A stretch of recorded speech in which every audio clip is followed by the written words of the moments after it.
Hello दोस्तों, welcome to main point study. So आज हम करने वाले हैं चैप्टर नंबर 1 क्लास 10 की सिविक्स का, जिसका नाम है पावर शेयरिंग, और हम करने वाले हैं इसके मल्टीपल चॉइस क्वेश्चन। आपको पता ही है कि एमसीक्यू कितने ज़्यादा इंपॉर्टेंट हो गए हैं, और अगर आपको फर्स्ट टर्म में फुल मार्क्स स्कोर करने हैं तो सिंपल सा तरीका, जो चैप्टर आ रहे हैं ना 100 से ज़्यादा एमसीक्यू कर लो हर चैप्टर के। बस एक छोटी सी कंडीशन है, वो क्वेश्चन हर टाइप के होने चाहिए, उसके अंदर एमसीक्यू होने चाहिए, उसके अंदर फिलिंग्स द ब्लैंक्स होने चाहिए, और सबसे इंपॉर्टेंट उसके अंदर असर्शन एंड रीजन भी होने चाहिए। ठीक है, इसलिए मैंने देखो इसके अंदर भी असर्शन एंड रीजन इंक्लूड करें हैं। ये देखो दिखा देता हूँ, ये बहुत नीचे है, बहुत लंबी फाइल है ये देखो, ये सारे आपके असर्शन और रीज़न वाले क्वेश्चन है, और जानबूझ के मैंने लेवल थोड़ा टफ रखा है, ओके, जिससे आपको असर्शन और रीज़न अच्छे से समझ आ जाए। क्योंकि मैंने देखा है, मैं आपको पता है ना कम्युनिटी टैब में बहुत सारे क्वेश्चन डालता रहता हूँ, ठीक है, तो मैंने वहाँ पर असर्शन और रीज़न वाले भी क्वेश्चन डाले, और मैक्सिमम बच्चे गलत कर रहे हैं असर्शन और रीज़न। चलो 1 करे 2 करे, ठीक है, 10% आंसर गलत करे तो चलता है, सारे आंसर बच्चे गलत कर रहे हैं असर्शन और रीज़न वाले। ठीक है, वैसे तो मैं अलग से एक वीडियो अपलोड कर चुका हूँ कि असर्शन और रीज़न को कैसे अटेम्प्ट करना है आपको, बट मैं हर चैप्टर के साथ साथ असर्शन और रीज़न भी इंक्लूड कर रहा हूँ, जिससे आपको किसी भी टाइप की प्रॉब्लम ना हो।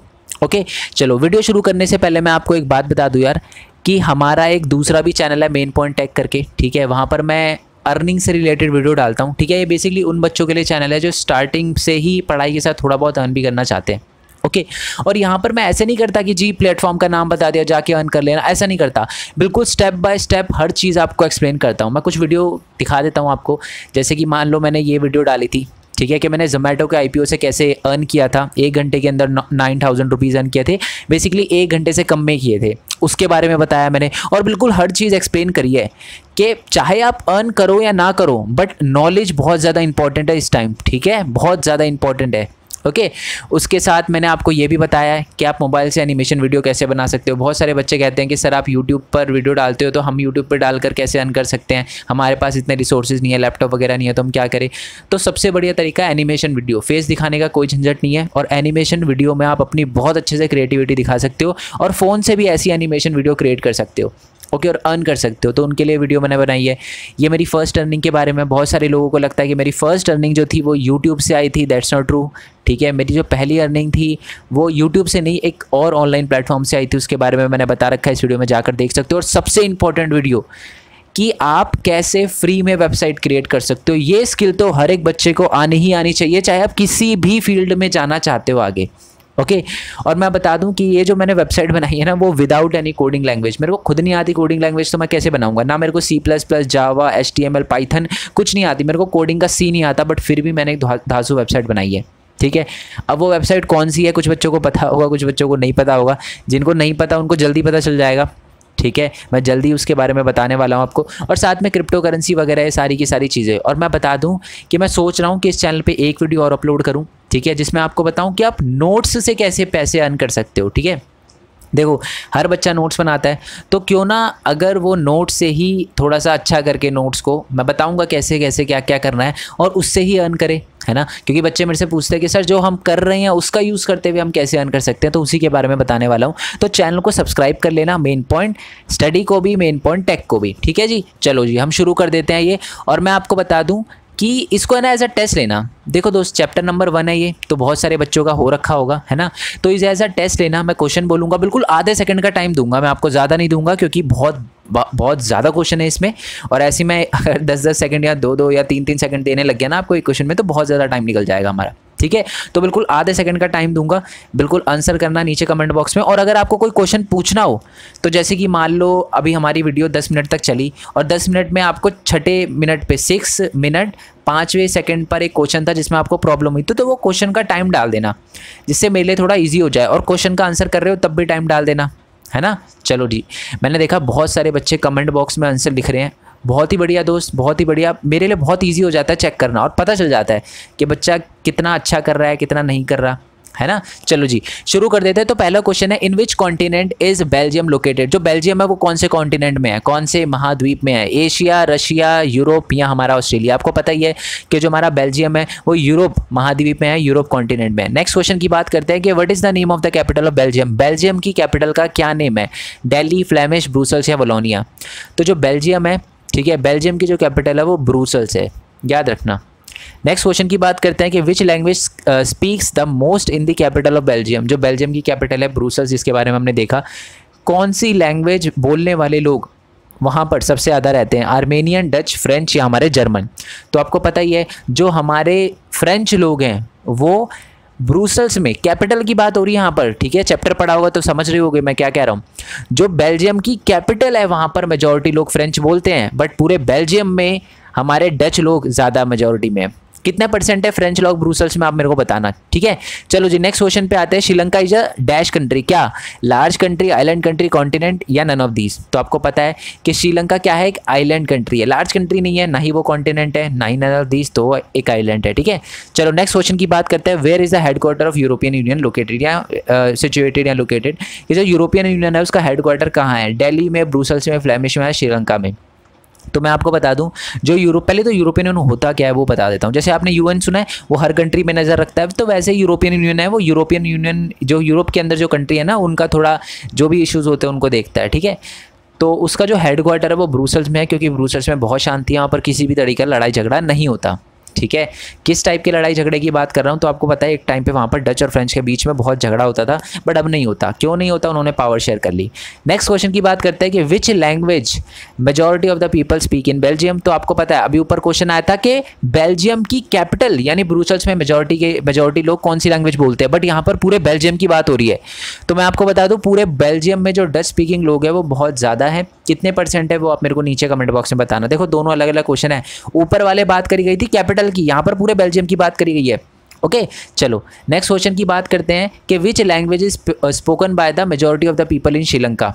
मलयाली, तमिल, सिन्हाला या सिनलीस आप कह सकते हो, और साथ में हमारा हिंदी। तो मैं आपको बता दूं कि जो सिन्हाला लैंग्वेज बोलने वाले लोग हैं ना वो सबसे ज़्यादा रहते हैं श्रीलंका में। अभी तो देखो बहुत इजी क्वेश्चन आ रहे हैं, आपको लग रहा है यार ये तो बड़े आसान है ना, बट अभी धीरे धीरे लेवल थोड़ा ऊपर होता जाएगा, और जब असर्शन और रीज़न पे आओगे ना तो आप सर पकड़ लोगे अगर आपने चैप्टर अच्छे से नहीं करा होगा, ठीक है। तो खुश मत हो, अभी इतना जल्दी आगे आने दो।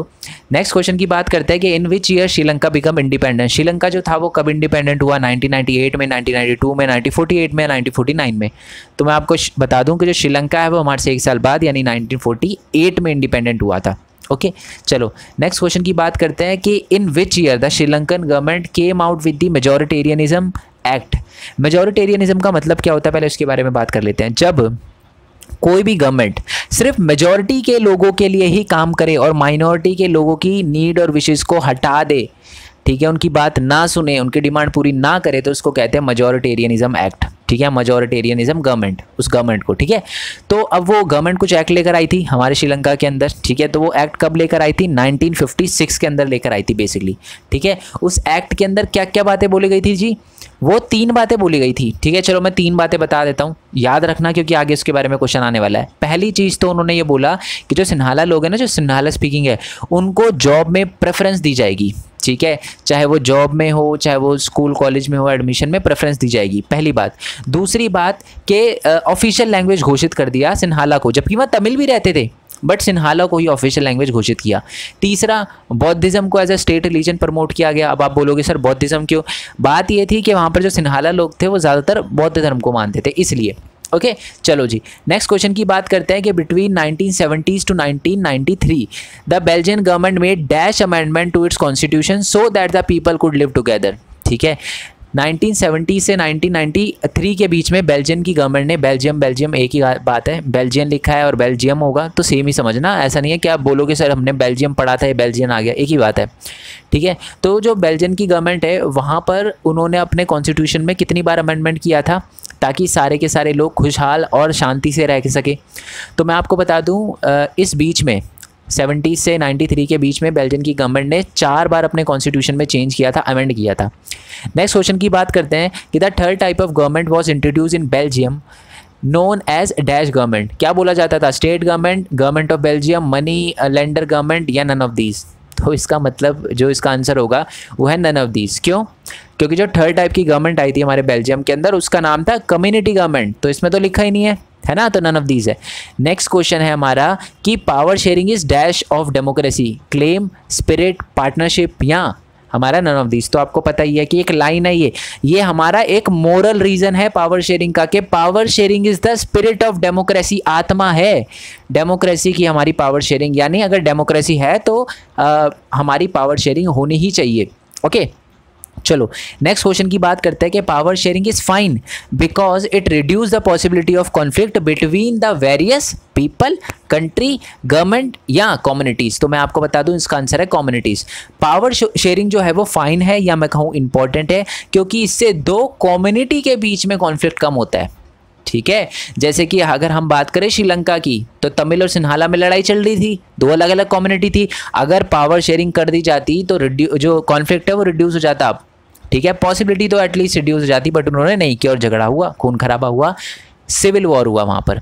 नेक्स्ट क्वेश्चन की बात करते हैं कि which of the following is not the form of power sharing. इनमें से कौन सा पावर शेयरिंग का फॉर्म नहीं है। ये देखो मैंने आंसर लिख रखा है वैसे।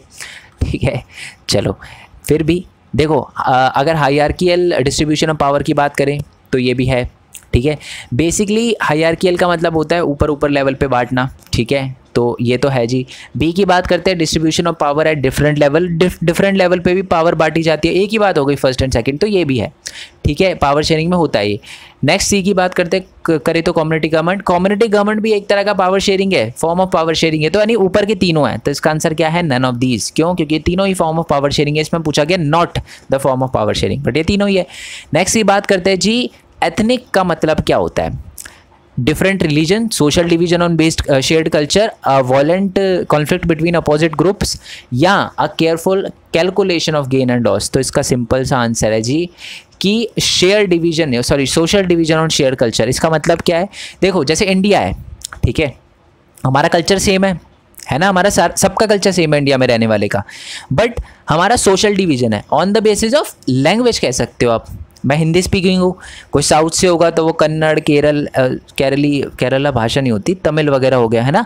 तो और साथ में अगर हम मलयाली वगैरह वगैरह, है ना, और वैसे गुजरात का गुजराती हो गया, पंजाब का पंजाबी हो गया, ठीक है, हमारा बंगाल का बंगाली हो गया, है ना, बट हमारा जो कल्चर है वो सेम है। तो यही होता है एथनिक का मतलब। ठीक है, चलो जी नेक्स्ट क्वेश्चन की बात करते हैं। नेक्स्ट क्वेश्चन है कि power sharing is desirable because it help. Power sharing जो है बहुत इंपॉर्टेंट है, आप कह सकते हो डिजायरेबल है। क्यों? क्योंकि इससे क्या होता है कि प्रेशर इंक्रीज होता है गवर्नमेंट पे, कॉन्फ्लिक्ट रिड्यूस होता है, अवेयरनेस जनरेट होती है लोगों में, या परसेंटेज ऑफ वोटर इंक्रीज होते हैं। तो सिंपल सा इसका आंसर है कि पावर शेयरिंग डिजायरेबल इसलिए है क्योंकि इससे क्या होता है कि पॉसिबिलिटी ऑफ कॉन्फ्लिक्ट जो है वो रिड्यूस हो जाता है। बी एक प्रूडेंशियल रीजन भी है पावर शेयरिंग का। ठीक है, चलो जी नेक्स्ट क्वेश्चन पे आते हैं कि when power is divided into different level is known as horizontal distribution of power, separation of power, put a check and the exercise of limited power of the organ of the government by maintaining a balance a power among the various institution. बिल्कुल भी नहीं, इसका answer है जी D, federal division of power. जब power को different level पे, central government, state government और लोकल गवर्नमेंट में बांट दिया जाता है ना अलग अलग लेवल पे, तो उसको कहते हैं फेडरल डिवीजन ऑफ पावर, जो कि इंडिया में है। ओके चलो नेक्स्ट क्वेश्चन पे आते हैं। नेक्स्ट क्वेश्चन है कि जी maximum number of people in Sri Lanka speak dash. कौन सी लैंग्वेज बोलते हैं जी? तमिल, सिन्हाला, हिंदी, उर्दू। पता ही है आपको, मैक्सिमम जो लोग हैं श्रीलंका में वो सिन्हाला बोलते हैं। दोबारा से बता दूं कि अगर आपने चैप्टर की वीडियो नहीं देखी, चैप्टर नहीं समझा, तो रिक्वेस्ट रहेगी कि चैप्टर समझ के आओ दोस्त। ठीक है, क्योंकि आपको 99% भी स्कोर नहीं करना, आपको 100 ही स्कोर करना है, और एक बार चैप्टर करने के बाद, ज़्यादा नहीं है। ठीक है, 45 मिनट में मैंने पूरा चैप्टर अच्छे से कंप्लीट करवा दिया है। ठीक है, कोई भी चीज़ नहीं छुड़वाई, एक एक चीज़ कवर करवाई है, और आपसे रिक्वेस्ट है वो वीडियो जाकर ज़रूर देखना। फुल मार्क्स चाहिए तो फुल मार्क्स के लिए फाइट करनी है हमें। ठीक है, नहीं तो देखो 90 से 100 नंबर तो आप इसी वीडियो का, मतलब 90% से ज़्यादा तो आप यही वीडियो देखकर भी स्कोर कर सकते हो।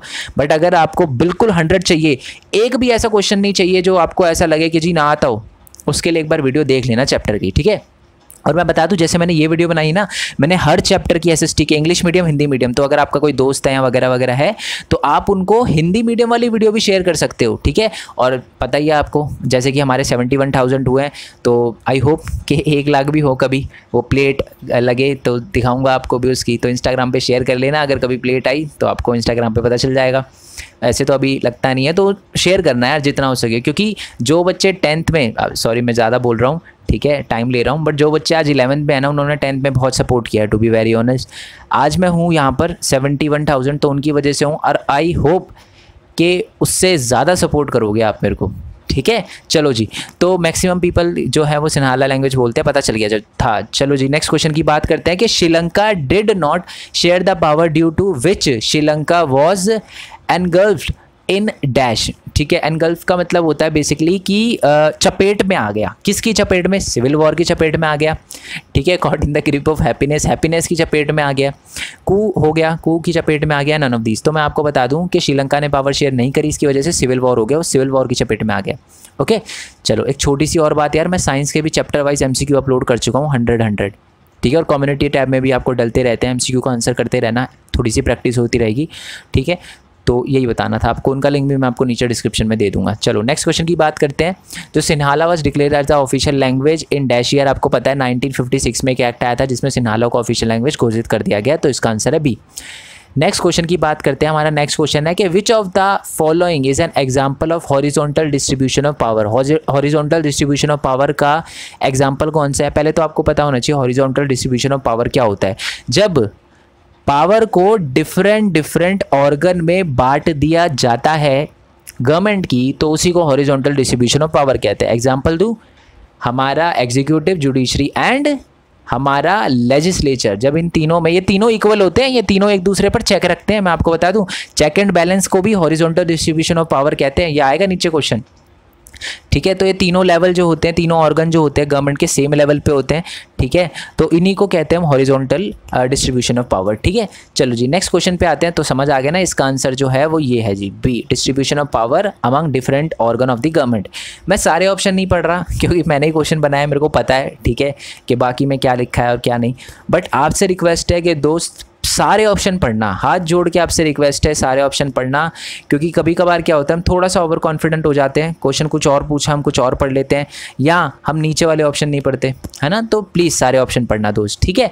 चलो नेक्स्ट क्वेश्चन की बात करते हैं। बाय द 1980s की बात कर रहे हैं। Several political organisation was formed demand the formation of an independent Tamil government in dash part of Sri Lanka, ठीक है। आपको पता है श्रीलंका में थोड़ा डिस्क्रिमिनेशन होने लग गया था, किसके साथ? अपने तमिलों के साथ।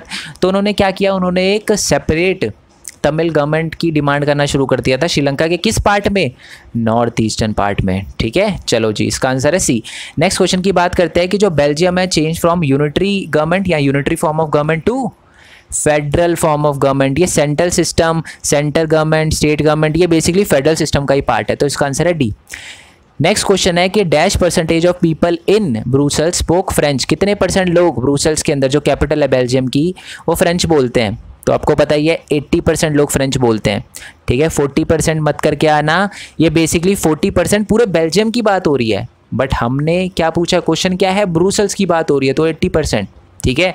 अगर आपकी इस क्वेश्चन में दिक्कत गलत हुआ है ना ये वाला, तो दोस्त अलर्ट रहो, ठीक है, अलर्ट रहो, क्योंकि आगे आउट ऑफ क्वेश्चन आने वाले हैं, तो अलर्ट रहना अगर ये वाला क्वेश्चन गलत हुआ है, क्योंकि बहुत सिंपल था ये। नेक्स्ट क्वेश्चन की बात करते हैं। India has dash system, military system, federal system, central government या स्टेट गवर्नेंस। तो पहली बात तो इंडिया में फेडरल गवर्नमेंट या फेडरल सिस्टम है, ठीक है। अब आप बोलोगे सर सेंट्रल गवर्नमेंट भी तो है और स्टेट गवर्नेंस भी होता है, बट फेडरल सिस्टम में ये सारी इंक्लूड हो जाती है, ये सेंट्रल गवर्नमेंट भी और हमारी ये स्टेट गवर्नेंस भी। और मिलिट्री तो है ही नहीं, इंडिया में मिलिट्री रूल नहीं है ना। चलो नेक्स्ट की बात करते हैं कि the number of Dutch and the French language minister in the central government under the Belgian model is given large, reduced, equalize या ब्रॉड टू 15। यानी इसका मतलब है कि जब जो हमारा बेल्जियन मॉडल आया था उसके तहत क्या बोला गया कि जो हमारे डच स्पीकिंग मिनिस्टर है और जो हमारे फ्रेंच स्पीकिंग मिनिस्टर है सेंट्रल गवर्नमेंट में, उनका नंबर क्या रहेगा, इक्वल रहेगा। तो सी होगा इसका आंसर। ओके नेक्स्ट क्वेश्चन की बात करते हैं कि community government mean, community government का मतलब क्या होता है, जो डेवलपमेंट के लिए काम करती है सबके, जो वो गवर्नमेंट जो सबके डेवलपमेंट के लिए काम करती है, वो गवर्नमेंट जो सब कम्युनिटी के लिए कानून वगैरह बनाती है, ठीक है, वो गवर्नमेंट जो पर्टिकुलर कम्युनिटी के लिए कल्चर, एडुकेशन और लिंग्विस्टिक राइट्स के लिए डिमांड वगैरह करती है, सारी की सारी चीज़ें, या वो गवर्नमेंट जो हर यानी सारी कम्युनिटी के इंटरेस्ट को प्रोटेक्ट करने के लिए काम करती है। ये सिंपल सा क्वेश्चन था ये, ठीक है, थोड़ा सा ट्रिकी था, ट्रिकी लग सकता है आपको, बट इसका आंसर है सी। आप देखोगे इसमें डेवलपमेंट की बात की गई है, डेवलपमेंट तो सबका हो सकता है, तो ये नहीं होगा। जो बेसिकली कम्युनिटी गवर्नमेंट एक पर्टिकुलर कम्युनिटी की होती है, जैसे फ्रेंच कम्युनिटी गवर्नमेंट तो फ्रेंच के लिए काम करती है, डच कम्युनिटी गवर्नमेंट जो सिर्फ डच के ही लैंग्वेज और कल्चरल और एजुकेशन और लिंग्विस्टिक इशू को देखती है, ठीक है। तो बेसिकली इसका आंसर है सी।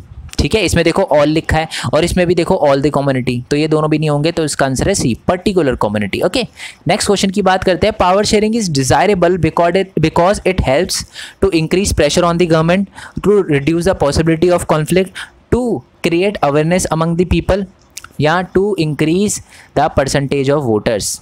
माफ़ी चाहूँगा आंसर बताने के लिए, ठीक है, पता चल गया होगा आपको, बट समझना, देखो ये रिपीट है शायद क्वेश्चन कि पावर शेयरिंग डिज़ायरेबल है, क्यों? क्योंकि इससे क्या होता है कि रिड्यूस होती है पॉसिबिलिटी ऑफ कॉन्फ्लिक्ट। शायद मैंने इसीलिए इस पर मार्क कर रखा था क्योंकि पहले से आ चुका था। नेक्स्ट क्वेश्चन की बात करते हैं कि जो डच स्पीकिंग पीपल है बेल्जियम के अंदर, पूरे बेल्जियम के अंदर वो कितने % है? 59, 60, 70 या 95? तो आपको पता है पूरे बेल्जियम के अंदर जो हमारे डच स्पीकिंग लोग हैं वो है मेजॉरिटी में विद 59%। ठीक है, चलो जी नेक्स्ट क्वेश्चन की बात करते हैं कि which of the following feature are common to the India and the Belgian power sharing system. मतलब बेल्जियम में और इंडिया में क्या चीज़ें कॉमन है, ये मतलब क्या क्या चीज़ें कॉमन है ये देखना है आपको। ठीक है, तो पावर शेयरिंग इज डिस्ट्रीब्यूटेड या power is distributed among the government at different level. बिल्कुल सही बात है, इंडिया में भी अलग अलग लेवल पे पावर बांटी गई है और श्रीलंका में बेल्जियम में भी central government, state government, local government, India में भी central government, state government, local government. तो पहला पॉइंट तो जी दोनों में है। दूसरे पॉइंट की बात करते हैं कि power is distributed among the different organ of the government. बिल्कुल सही बात है, इंडिया में भी लेजिस्लेचर, एग्जीक्यूटिव और हमारा जुडिशरी सेम फॉर हमारा बेल्जियम। ठीक है, नेक्स्ट की बात करते हैं, सी वाला पढ़ लेते हैं, यानी ऊपर के दोनों अभी तक सही हैं। ठीक है, सी की बात करते हैं कि power is shared among the different social group. बिल्कुल सही बात है। ठीक है, जैसे जी बेल्जियम के अंदर तो आपको पता है कि अलग से एक कम्युनिटी गवर्नमेंट होती है। अब आप बोलोगे सर इंडिया में तो नहीं होती। देखो इंडिया में कोई पर्टिकुलर कम्युनिटी गवर्नमेंट तो नहीं है, बट एक्चुअल में ऐसे ऐसे ऑर्गेनाइजेशन है जो पर्टिकुलर कम्युनिटी के लिए काम करते हैं। ठीक है, देखो मेरे को एक ही नाम थोड़ा सा अच्छे से पता है, ठीक है, क्योंकि न्यूज़ में थोड़ा सा देखा था मैंने। जैसे एक होता है मुस्लिम वक्फ बोर्ड, बाकियों में भी होता है ऐसा नहीं है, हिंदू में भी होता होगा, सिख में भी होता होगा, बौद्धिस्ट में भी, क्रिश्चियन में भी, बट मैंने थोड़ा नाम सुना है इसके लिए। अगर मैं गलत हूँ तो आप करेक्ट कर देना, नाम गलत हो सकता है, ठीक है, बट है। ठीक है, चलो बेसिकली पता चल गया, वो कानून नहीं बनाते, वो लॉ नहीं बना सकते, बट वो इशू को रेस करते हैं।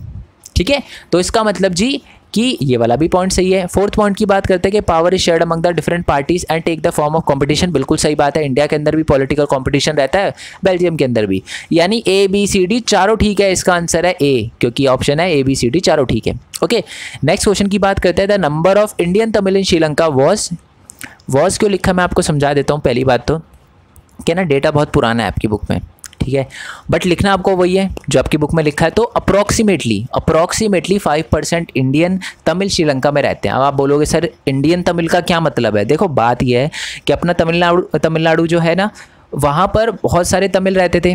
ठीक है, बट चाहे वो किसी भी तलाश में, जॉब की तलाश में, या उनको ऐसा लगा, तो उनको लगा कि थोड़ा फिशिंग वगैरह के लिए श्रीलंका थोड़ा बढ़िया है, तो वो माइग्रेट कर गए।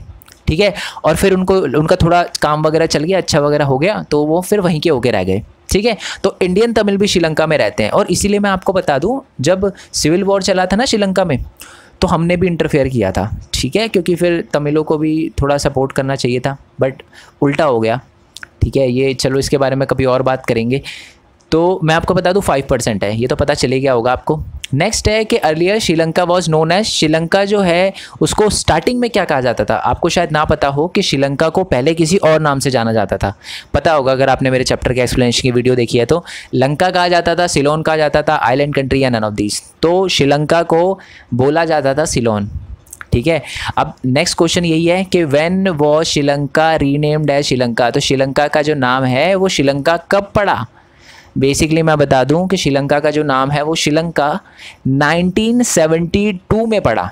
ठीक है, उससे पहले उसको सिलोन ही बोला जाता था, फिर 1972 के बाद उसको श्रीलंका बोला जाने लगा। ओके, चलो नेक्स्ट क्वेश्चन की बात करते हैं। Earlier Sri Lanka was ruled by, जो श्रीलंका था उस पर कौन पहले रूल करते थे, बांग्लादेश और British, Indonesia, none of these.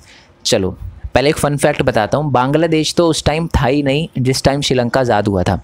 ठीक है, बांग्लादेश आपको पता है हमने बनाया है। बेसिकली हमने बनाया है क्या, हमने लोगों की हेल्प करी है, क्योंकि पहले बांग्लादेश आपको शायद ना पता हो, उसे हम ईस्ट पाकिस्तान कहा करते थे। ठीक है, चलो बहुत सारे बच्चों को पता होगा जो आर्मी स्कूल में, उनको तो 101% पता होगी ये बात, और बाकियों को नहीं पता तो मैंने बता दिया कि पहले जिस बांग्लादेश को आप जानते हो वो पहले एक टाइम पर ईस्ट पाकिस्तान हुआ करता था, पाकिस्तान का पार्ट हुआ करता था। ठीक है, तो आज सिर्फ एक पाकिस्तान है, पहले दो पाकिस्तान थे हमारे, इधर भी। ठीक है, नेक्स्ट क्वेश्चन की बात करते हैं कि dash is a believe that the majority community should be able to rule the country by any mean disregarding the wishes and the need of the minority. इसका मतलब है कि डैश है ना, एक सोच है, वो उसका बताना है कि डैश एक सोच है जिसमें ये बोला जाता है कि मेजॉरिटी कम्युनिटी को रूल करना चाहिए जैसे मर्जी, चाहे वो माइनॉरिटी कम्युनिटी को धोखा दे, उनकी बात ना माने, उनको मारे वगैरह, जैसे भी करना है करे, बट रूल करे कंट्री पे। तो अगर कोई मेजॉरिटी कम्युनिटी ऐसा करती है तो दैट इज़ मेजॉरिटेरियनिज्म, जो हमें देखने के लिए मिला कहाँ, अपने श्रीलंका में। श्रीलंका में अगर आप देखोगे ना तो जो हमारी गवर्नमेंट है, कौन सी गवर्नमेंट, श्रीलंका की गवर्नमेंट, वहाँ पर जो थे वो सिन्हाला की थी। बेसिकली उन्होंने तमिलों को परेशान किया बहुत, उन्हीं के लिए, सिर्फ सिन्हाला लोगों के लिए काम किया। मेजॉरिटेरियनिज्म एक्ट लेकर आया वो 1956 का, जैसे कि पता ही है आपको। नेक्स्ट क्वेश्चन की बात करते हैं। The civil war was ended या इन श्रीलंका एंडेड इन, जो सिविल वॉर हुई थी, स्टार्ट हो गई थी श्रीलंका के अंदर, वो कब एंड हुई, 2008 में, 9 में, 10 में या 2 में। तो मैं आपको बता दूं श्रीलंका में जो सिविल वॉर चल रही थी वो 2009 में ख़त्म हुई। ठीक है, आप पूछ सकते हो सर 2009 में क्यों हुई। थोड़ा सा टॉपिक से हटकर एक्स्ट्रा चीज़ मैं आपको बताता हूँ कि एक लीडर हुआ करते थे, एक लिट्टे थी, ठीक है, LTTE, ठीक है। तो LTTE एक ऐसी ऑर्गेनाइजेशन थी बेसिकली जो तमिल के लिए लड़ती थी। देखो, जब मैं बोलता हूँ लड़ती थी तो लड़ती थी, मतलब वॉयलेंस पे भी जाती थी, और ये चीज़ जो थी ख़राब थी। अब ये कुछ सही भी मानते हैं क्योंकि श्रीलंकन की जो आर्मी थी उनकी तरफ से भी उन पर अटैक हो रहा था।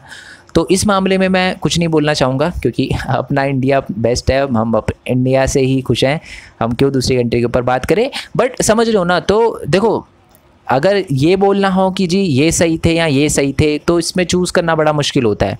ठीक है, बट उस टाइम में ना हुआ क्या था, 2009 में जो लिट्टे के लीडर थे, जो बहुत बड़े लीडर माने जाते थे, मैं आपको बता दूं पूरी दुनिया का एक ऐसा मिलिटेंट ग्रुप है वो जिसके पास खुद के जेट थे।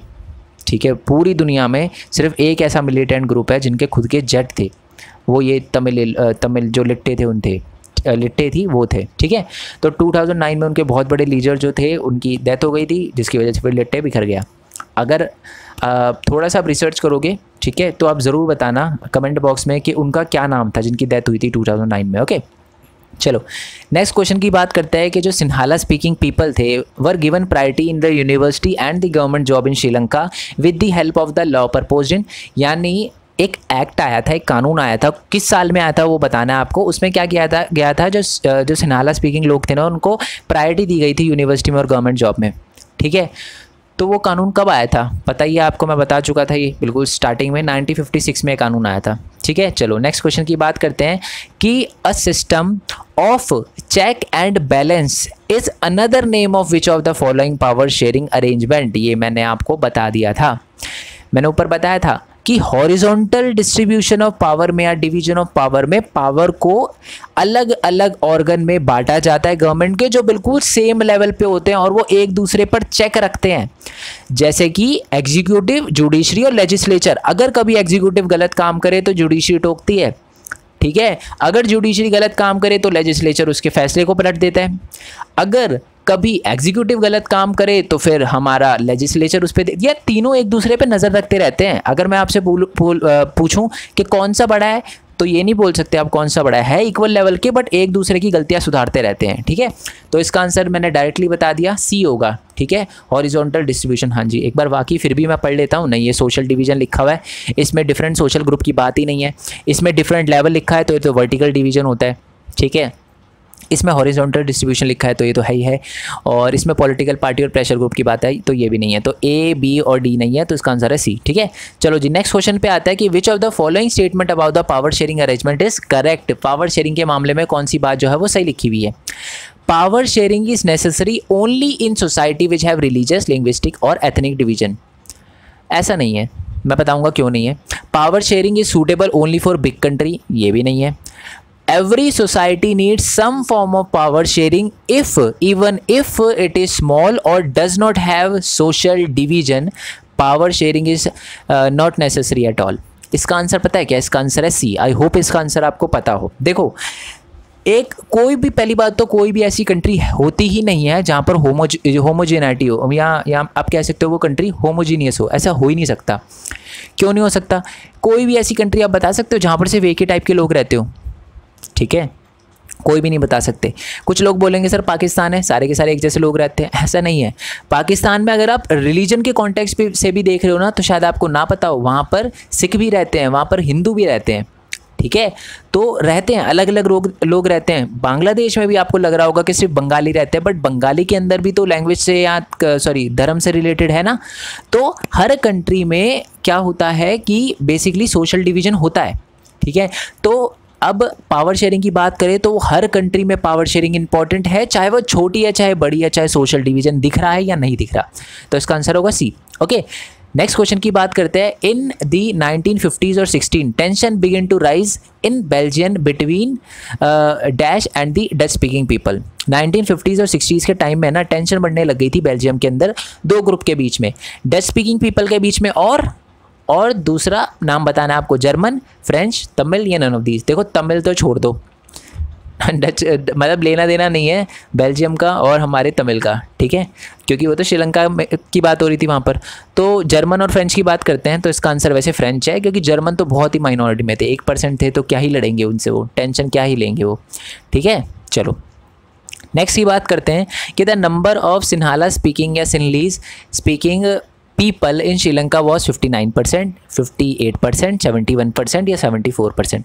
जैसे सिन्हाला स्पीकिंग थे ना श्रीलंका में, वो थे जी हमारे 74%। देखो करेक्ट 74% नहीं थे, बट आपकी बुक में 74% लिखा हुआ है, तो आपको 74% ही लिखना है। ठीक है, चलो नेक्स्ट क्वेश्चन की बात करते हैं, और ये क्वेश्चन बहुत ध्यान से सुनना। ठीक है, मेरे को पक्का पता है कि आप इसमें गलती कर सकते हो। ठीक है, अगर आपने चैप्टर नहीं समझा है मेरी वीडियो से। देखो, prudential reason of power sharing stress on the fact that, यानी इसमें से कौन सा प्रूडेंशियल रीजन है ये बताना है आपको। प्रूडेंशियल रीजन आपको याद होगा, जब चैप्टर मैंने आपको पढ़ाया था तो मैंने आपको बताया था दो टाइप के रीजन होते हैं, दो टाइप के प्रूडेंशियल रीजन होते हैं और एक मोरल रीजन होते हैं कि why power sharing is important, है ना। तो आपको बताना है कि इसमें से प्रूडेंशियल रीजन कौन कौन से हैं। तो पहली बात तो है कि पावर शेयरिंग से क्या होता है, पॉलिटिकल स्टेबिलिटी आती है, तो ये प्रूडेंशियल रीजन है, बिल्कुल सही बात है। सोशल ग्रुप के बीच में जो कॉन्फ्लिक्ट है उसकी पॉसिबिलिटी कम होती है, ये भी बात सही है। फेयर शेयर दिया जाता है माइनॉरिटी को, ठीक है, किसमें, हमारे प्रूडेंशियल रीजन में, ये भी बात सही है। ठीक है, और it is the very spirit of democracy, ये है ना हमारा बेसिकली प्रूडेंशियल, ये हमारा मोरल रीजन है। तो सिर्फ ABC सही है, ABC। ठीक है, तो यानी D option. Okay, next question की बात करते हैं। The number of people of dash religion इन श्रीलंका वो 7%। ठीक है, अब वो कौन से लोग थे जो श्रीलंका के अंदर 7% थे और जो तमिल लैंग्वेज भी बोलते थे और सिन्हाला भी बोलते थे या सिनलीज भी बोलते थे। तो इसका आंसर है जी क्रिश्चियन। जो क्रिश्चियन लोग थे हमारे श्रीलंका के अंदर, वो हर लैंग्वेज बोलते थे। हर लैंग्वेज मेरे कहने का मतलब तमिल और सिन्हाला से है। ठीक है, चलो अब बात करते हैं जी नेक्स्ट क्वेश्चन की। तो नेक्स्ट क्वेश्चन है अपना कि there is a large number of people of dash religion in the government of Sri Lanka, यानी श्रीलंका के अंदर डैश धर्म के लोग, रिलीजन के लोग ज़्यादा थे, हिंदू, मुस्लिम, बुद्धिज़्म या नन ऑफ दीज। तो बुद्धिज़्म, ठीक है, जो हमारे सिन्हाला लोग थे, ज़्यादातर जो सिन्हाला लैंग्वेज बोलने वाले लोग थे वो ज़्यादातर बुद्धिस्ट धर्म को मानते थे, बौद्ध के अनुयायी थे। ठीक है, चलो नेक्स्ट क्वेश्चन की बात करते हैं कि what is the meaning of इलम। बहुत इंपॉर्टेंट क्वेश्चन है, बहुत ज़्यादा इंपॉर्टेंट क्वेश्चन है। ठीक है, बेसिकली इलम का मतलब होता है गवर्नमेंट। ठीक है, कम्युनिटी नहीं होता, पीपल नहीं होता, कंट्री नहीं होता, गवर्नमेंट होता है। ठीक है, चलो नेक्स्ट क्वेश्चन की बात करते हैं कि अच्छा बच्चे कंफ्यूज जाते हैं कि सर कंट्री भी तो हो सकता है, एक तरह से गवर्नमेंट और कंट्री बहुत मिनिमम डिफरेंस है। एक अलग गवर्नमेंट में और एक अलग कंट्री में थोड़ा सा मतलब डिफरेंस है। अब ये जब आप आगे वाले 11th-12th में जाओगे तब आपको पता चलेगा, USSR के बारे में जब आप पढ़ोगे थोड़ा बहुत, बट सिंपल याद रखो कि इलम गवर्नमेंट से रिलेटेड है। ठीक है, चलो नेक्स्ट क्वेश्चन की बात करते हैं। The division of power into executive, judiciary and legislature is called dash distribution of power, horizontal distribution of power. ठीक है, चलो नेक्स्ट क्वेश्चन की बात करते हैं। When power is divided between executive, judiciary and legislature it is also called as dash system. देखो horizontal distribution of power है, ये तो हमने देख लिया, बट इसमें तो हॉरिजॉन्टल लिखा नहीं, इसमें तो लिखा है just system, system of check and balance, arrangement of equilibrium या नन ऑफ दीज। देखो ये तो है नहीं। ठीक है, जस्ट सिस्टम भी नहीं है, पढ़ा ही नहीं हमने, ये वर्ड पढ़ा ही नहीं चैप्टर नंबर 1 में हमने। इसका आंसर है जी चेक एंड बैलेंस। मैंने आपको बताया था हॉरिजॉन्टल में क्या होता है, सेम लेवल पे अलग अलग ऑर्गन होते हैं, वो एक दूसरे पर चेक रखते रहते हैं, तो उसी को कहते हैं हम system of check and balance. तो इसका आंसर क्या होगा, बी होगा। ओके, नेक्स्ट क्वेश्चन की बात करते हैं। We can also divide the power in the government by forming dash government along with the central government, state government and regional government, या जिसे आप लोकल गवर्नमेंट भी बोल सकते हो। Good government, linguistic government, community government या none of these. तो इसका आंसर है कम्युनिटी गवर्नमेंट, जैसे कि हमारे बेल्जियम में किया था। ओके, अब आ जाओ जी, अब आएगा थोड़ा सा मज़ा। अब अच्छे से फोकस करना, ठीक है। मैं थोड़ा सा इस क्वेश्चन में, असर्शन और रीज़न वाले क्वेश्चन में आपको टाइम दूंगा आंसर करने का, ठीक है। चलो देखो, असर्शन लिखा हुआ है, पहले आपको पता है ना असर्शन और रीजन कैसे सॉल्व करते हैं। बेसिकली आपको असर्शन पढ़ना है, असर्शन के सामने जो लाइन लिखी है वो पढ़नी है, अगर वो सही है तो ठीक है, अगर गलत है तो भी कोई दिक्कत नहीं। फिर आओ रीजन पे, रीजन की लाइन पढ़ो कि वो सही है या नहीं है, और अगर सही है, दोनों ही लाइनें सही है, तो फिर देखो दोनों का आपस में कोई कनेक्शन है या नहीं है, मैं समझाऊंगा आपको। बट पहले क्वेश्चन नंबर 1 से स्टार्ट करते हैं, ठीक है। देखो, Sri Lanka is an island country, Sri Lanka एक आइलैंड कंट्री है, क्या ये बात सही है? ये बात 100% सही है, श्रीलंका एक आइलैंड कंट्री है, यानी हमारा असर्शन जो है वो ट्रू है। ओके जी, वेल डन, गुड। अब बात करते हैं रीजन की। रीजन के सामने लाइन लिखा हुआ है कि Sri Lanka is few kilometre away from Tamil Nadu, क्या बात सही है? ये बात भी 101% सही है कि जो हमारा श्रीलंका है वो भारत का जो तमिलनाडु है उससे थोड़ा सा ही दूर है, ठीक है। तो यानी ये भी लाइन सही लिखी हुई है, बट ये देखो क्या आपस में इन दोनों का कोई लेना देना है? इन दोनों का आपस में कोई लेना देना नहीं है। श्रीलंका एक आइलैंड कंट्री है और श्रीलंका जो है वो तमिलनाडु से कुछ ही दूर है, क्या मतलब है इसका? मैं समझाऊंगा कनेक्शन कैसे ढूंढना है, वो आगे वाले क्वेश्चन में आएगा।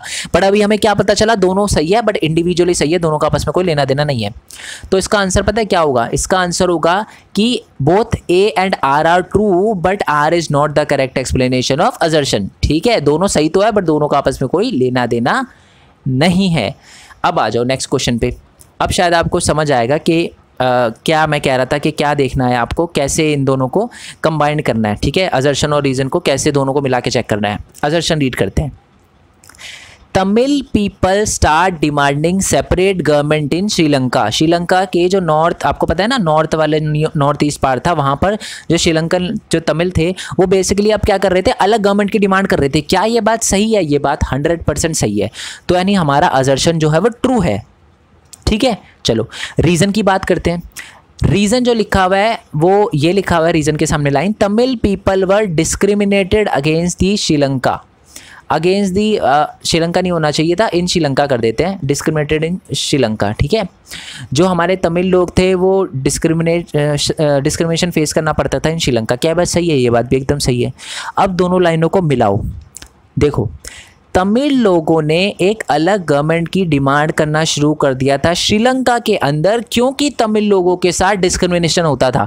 बन गया ना, कनेक्शन बैठ गया ना, यही कनेक्शन चेक करना है आपको।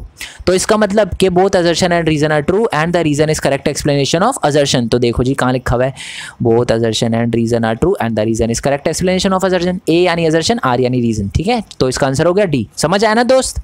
हाँ जी। चलो नेक्स्ट क्वेश्चन पे आते हैं। नेक्स्ट क्वेश्चन है हमारा, असर्शन लिखा हुआ है कि tension between French and the Dutch people ended in Belgium. Belgium के अंदर जो फ्रेंच और डच है उनकी जो बीच में प्रॉब्लम चल रही थी, टेंशन चल रही थी, वो खत्म हो गई। क्या बात सही है? ये बात सही है। एक टाइम आने पर बेल्जियम के अंदर जो प्रॉब्लम चल रही थी डच और फ्रेंच के बीच में, वो खत्म हो गई थी। रीज़न क्या लिखा हुआ है कि बेल्जियम गवर्नमेंट डिवाइड पावर। क्या बेल्जियम की गवर्नमेंट ने डिवाइड करी थी पावर? बिल्कुल करी थी।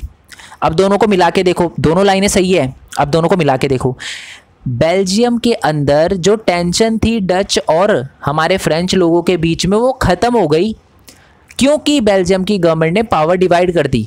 बिल्कुल ये सही बैठ रहा है, देखो सही बात है ये। बेल्जियम में जो डच और फ्रेंच के बीच में जो प्रॉब्लम थी वो इसीलिए ही सॉल्व हो पाई, इसीलिए ही वो टेंशन ख़त्म हो पाई, क्योंकि बेल्जियम की गवर्नमेंट ने पावर को शेयर कर दिया। अगर वो पावर शेयर नहीं करती तो बहुत दप्पड़दू हो जाती दोनों के बीच में, समझ रहे हो? लड़ाई लड़ना शुरू कर देते। तो इसका आंसर क्या है? Both assertion and reason are true and the reason is correct explanation of assertion. अब है ना, चलो ये वाला क्वेश्चन बहुत ईजी है और मैं आपको करने के लिए देता हूँ, ठीक है। मैं सिर्फ असर्शन रीड करता हूँ, रीजन आपके लिए रीड करता हूँ, ठीक है। श्रीलंका बिकम इंडिपेंडेंट इन 1948, ठीक है। सही है या गलत है बताना है आपको, मतलब पता ही आपको असर्शन और रीजन कैसे करना है। और रीजन लिखा हुआ है कि earlier Sri Lanka was known as Ceylon. पहले देखना कि दोनों के दोनों लाइनें सही है या नहीं है। अगर दोनों के दोनों लाइनें सही निकलती है तो देखना दोनों में कनेक्शन है या नहीं है। इसका आंसर नीचे कमेंट बॉक्स में आपके आंसर का वेट रहेगा, ठीक है। चलो जी नेक्स्ट क्वेश्चन पे आते हैं कि many people loss their life in Sri Lanka. ये बात सही है, ये बात सही है, ठीक है। आप लिख सकते हो ड्यूरिंग आप जो भी टेंशन चल रही थी, ड्यूरिंग टेंशन बिटवीन श्रीलंकन, हमारे तमिल और सिन्हाला के बीच में जो प्रॉब्लम चल रही थी उसकी वजह से बहुत सारे श्रीलंका के लोगों की जान गई। क्या ये बात सही है? ये बात सही है एकदम। रीज़न पढ़ो, रीज़न लिखा हुआ है कि there was a civil war in Sri Lanka. क्या ये बात सही है? बिल्कुल सही है, श्रीलंका में सिविल वॉर चल रहा था। अब दोनों को मिला के देखो, श्रीलंका के अंदर बहुत सारे लोगों की जान गई क्योंकि वहाँ पर सिविल वॉर चल रहा था और जो तमिल जो है वो लड़ रहे थे बेसिकली अपने राइट्स के लिए और खून खराब हो रहा था इसकी वजह से। तो दोनों में बैठ रहा है कनेक्शन। तो इसका मतलब assertion and reason are true and the reason is correct explanation of assertion, D होगा इसका। ओके चलो नेक्स्ट क्वेश्चन की बात करते हैं। नेक्स्ट क्वेश्चन है, देखो बहुत सारे मैंने असर्शन और रीज़न इसलिए लिए हैं ताकि आपको बहुत अच्छे से कंसेप्ट क्लियर हो जाए, ठीक है दोस्त। चलो नेक्स्ट क्वेश्चन की बात करते हैं। असर्शन लिखा हुआ है कि Indian Tamil population in Sri Lanka is 5%। क्या ये बात सही है? ये बात बिल्कुल सही है कि तमिल के श्रीलंका के अंदर भी इंडियन तमिल रहते हैं और वो 5% है। रीज़न पढ़ते हैं, many people settled in Sri Lanka from India. बहुत सारे लोग इंडिया से श्रीलंका गए, सेटल हो गए। क्या ये बात सही है? ये भी बात सही है। क्या दोनों में कनेक्शन है? बिल्कुल दोनों में कनेक्शन है। देखो कैसे, दोनों को एक लाइन में पढ़ दो। इंडियन तमिल की पॉपुलेशन श्रीलंका में 5% है क्योंकि बहुत सारे लोग इंडिया से श्रीलंका गए और फिर वहीं के होके रह गए, इसलिए ही श्रीलंका के अंदर इंडियन तमिल भी हमें देखने के लिए मिलते हैं। तो इसका मतलब कि both assertion and reason are true and the reason is correct explanation of assertion, ठीक है जी। तो इसका आंसर होगा डी। चलो नेक्स्ट क्वेश्चन पे आते हैं और इसके बाद भी हमारे क्वेश्चन है, ठीक है, क्योंकि बहुत सारे क्वेश्चन है। नेक्स्ट क्वेश्चन है कि लॉ केम इन श्रीलंका इन 1956। एक लॉ आया था, आप उसको डिस्क्रिमिनेटेड लॉ कह सकते हो या कोई भी लॉ कह सकते हो, मेजॉरिटेरियनिज्म लॉ कह सकते हो। एक लॉ आया था श्रीलंका में 1956 में। ये बात सही है? ये बात एकदम सही है। रीज़न लिखा हुआ है कि Sri Lanka use to provide equal opportunity है। श्रीलंकन गवर्नमेंट कर देना है यहाँ पर, मैं अभी सिर्फ छोटा सा GOV लिख देता हूँ, ठीक है, GOV कर देते हैं इसको। श्रीलंकन गवर्नमेंट जो थी उसने इक्वल अपॉर्चुनिटी दी सबको। क्या ये बात सही है? ये बात एकदम गलत है। जो लॉ आया भी था ना उसमें इक्वल नहीं दिया गया था, उसमें अपॉर्चुनिटी सिन्हाला लोगों को, सिन्हाला स्पीकिंग लोगों को ज़्यादा दी गई थी। तो इसका मतलब assertion is true but the reason is false, simple. तो इसका होगा assertion is true but the reason is, sorry ये वाला, assertion is correct but the reason is wrong, ठीक है। तो इसका आंसर होगा ए, ठीक है। पहला ऐसा क्वेश्चन मिला है जिसका ए ऑप्शन है, ठीक है। चलो नेक्स्ट की बात करते हैं, नेक्स्ट वाले क्वेश्चन की, और ये हमारा लास्ट क्वेश्चन है, ठीक है। और इसका भी आंसर चलो आप ही बताना, थोड़ा सा टफ है वैसे, मैं बता दूं इजी नहीं है। असर्शन लिखा हुआ है कि the Belgian government was change from unitary system to a federal system. क्या ये बात सही है? ये बात एकदम सही है। बेल्जियम की गवर्नमेंट जो थी वो, चलो इतना बता दिया, आगे नहीं बताऊंगा, कि बेल्जियम में unitary to federal system change हुआ था। रीज़न लिखा हुआ है कि बेल्जियन गवर्नमेंट जो थी did not want partition of the country. जो बेल्जियम की गवर्नमेंट थी वो पार्टीशन नहीं चाहती थी। चेक करना दोनों सही है नहीं सही है, फिर मिला के देखना, ठीक है। इसका आंसर बताना, ओके। और मैं आपको बता दूं यार, आई होप पहले तो कि वीडियो आपको अच्छी लगी हो। वीडियो को लाइक करके, चैनल को सब्सक्राइब करके शेयर ज़रूर करना, क्योंकि आपका सपोर्ट बहुत ज़्यादा इंपॉर्टेंट है। जैसा कि मैंने कहा कि जिस भी पड़ाव पे हूँ ना मैं आज लाइफ के, वो आपकी वजह से हूँ। अगर 71,000 सब्सक्राइबर है तो उसमें आपका भी बहुत बड़ा पार्टिसिपेशन है, तो शेयर ज़रूर करना, ठीक है। चलो मेन पॉइंट टेक के बारे में तो मैं आपको बता चुका हूँ। हमारे और चैनल हैं जैसे कि unique world. Basically unique world है ना, मैंने उन बच्चों के लिए बनाया है जो मतलब थोड़ी सी है ना एक्स्ट्रा नॉलेज लेना चाहते हैं, ठीक है, जो सिर्फ फैक्ट पर ही नहीं रुकना चाहते, वो फैक्ट है क्यों वो समझना चाहते हैं। अगर इंडियन गवर्नमेंट जो है हमारी, उनके पास पैसों की मशीन है तो बहुत ज़्यादा पैसे क्यों नहीं छाप देती जी, है ना। आता है ना कभी डाउट आता है ये आपको, ठीक है। तो उसका मैंने बता रखा, उस चैनल पे वीडियो अपलोड कर रखी है। और भी बहुत सारी चीज़ें, जैसे कि गांधी जी की फ़ोटो हमारे इंडियन करेंसी पे कब लगाई गई। कुछ लोगों को लगता होगा सर जैसे ही पहला नोट छापा तभी, नहीं ऐसा नहीं था। स्टार्टिंग में नोटों पर गांधी जी की फ़ोटो नहीं होती थी। कब लगी, क्यों लगी, ठीक है, किसने लगाई, ये सारी की सारी चीज़ें। तो इस चैनल को सब्सक्राइब कर लेना यूनिक वर्ल्ड, एक्स्ट्रा नॉलेज के लिए, ओके। और एक मेन पॉइंट गेमिंग है, तो वहाँ पर भी हम गेम खेलेंगे। ट्राई करूँगा कोई ऐसी गेम खेलूँ जिससे बच्चों का कुछ फ़ायदा ही हो। फ़ायदा मतलब नुकसान ना हो। नुकसान से मेरे कहने का मतलब आई होप आप समझ रहे हो, क्योंकि क्या होता है कि अभी हम सोचते नहीं हैं कि गेम जो है वो बहुत ज़्यादा इम्पैक्ट डालती है लाइफ पे, ठीक है। कुछ बच्चे बहुत गलत स्टेप ले लेते हैं गेम की वजह से, है ना। तो ऐसी गेम नहीं खेलेंगे, बट सिर्फ मज़े के लिए गेम होगी, ठीक है। तो आप अगर वो देखना चाहो या खेलना चाहो मेरे साथ तो आप आ सकते हो मेन पॉइंट गेमिंग वाले चैनल पर, ठीक है।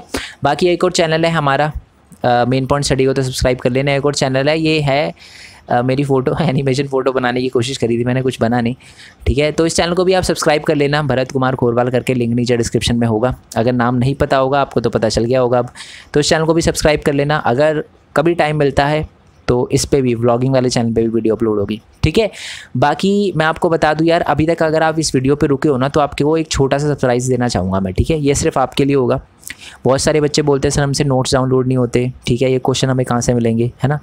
तो mainpointstudy.in ये एक वेबसाइट है, ठीक है।